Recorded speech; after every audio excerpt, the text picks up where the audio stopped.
أصدقائي أحبائي إخواني متابعين قناة منوعات أبو السوق، جبت لكم وصفة ممتازة جدا جدا، وصفة سحرية لجرثومة المعدة. في الآونة الأخيرة سمعنا ناس كتير بتعاني من جرثومة المعدة. بدنا نتكلم عن أسباب جرثومة المعدة، عن علاج جرثومة المعدة، عن الوقاية من جرثومة المعدة، وحنتكلم مع خبير الأعشاب الأول في قطاع غزة الخبير ابو هيثم بلبل. حنصاحبكم الى محل خبير الاعشاب ابو هيثم بلبل، حيتكلم لنا عن مكونات خلطه جرثومه المعده الخاصه به، وان شاء الله ان شاء الله الكل حيدعي لنا على هالخلطه، لانها الخلطه مجربه مش 100%، مليون بالمية. تابعوا معي باقي الفيديو. وبدنا نخلي خبير الاعشاب ابو هيثم بلبل يتكلم لنا عن الخلطه الخاصه بهم. خبير، الله يمسيك بالخير. لقيت عندك خلطة مميزة جدا جدا، الكل اللي جربها للأمانة استفاد عليها. بدنا خلطة لجرثومة المعدة، وبدنا أسباب جرثومة المعدة. أول شيء ابدأ لي بأسباب جرثومة المعدة.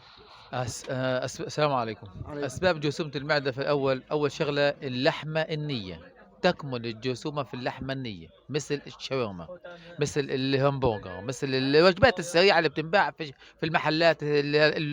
أي مصاب في الجرثومة لازم يبعد عن اللحمة النية. هذه أول شغلة بننصحه فيها، لأنه الجرثومة بتنوجد في اللحمة النية. هذه واحدة. تنتين احنا وصلنا لكم لايش؟ لخلطة لجرثومة المعدة. عشان نريحكم، الخلطة مكوناتها 5 أعشاب، اللي هي قشر الرمان المطحون، اللي هي اللهم صل محمد البروبلس، اللي هي الهند شعير مطحون، الحبة السوداء مطحونة، وبذر كتان مطحون. شكلها زي الشكل هذا. هذه منها بياخذ معلقة على كوباية مية. بدي أسألك سؤال خبير، طعمها مقبول؟ طعمها يعني قاسي شوية. طب ما لقيتش حل؟ لقينا حل انه احنا عبيناها للكبسولات.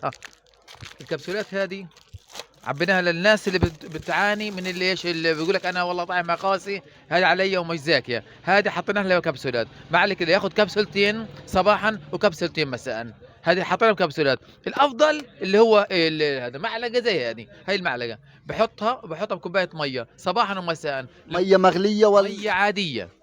وهي لمده قديش؟ 12 يوم ل 15 يوم، وبعدين بقف عن خلطه، بستنى 15 يوم، بعدين بياخذ الخلطه من تاني كمان كوس. لانه احنا ليش بنعطي كوسين؟ لانه في جرثومه محوصله وفي غير محوصله. المحوصله بكون اخذ الكوس الاولاني قضى عليها، المش محوصله بتتحوصل بعد 15 يوم، بيقضي على الكوس الثاني، وهيك بكون ايش، نهى على الجرثومه. ويفحص في اي مختبر، وان شاء الله تعالى حنلاقيها صفر باذن الله تعالى.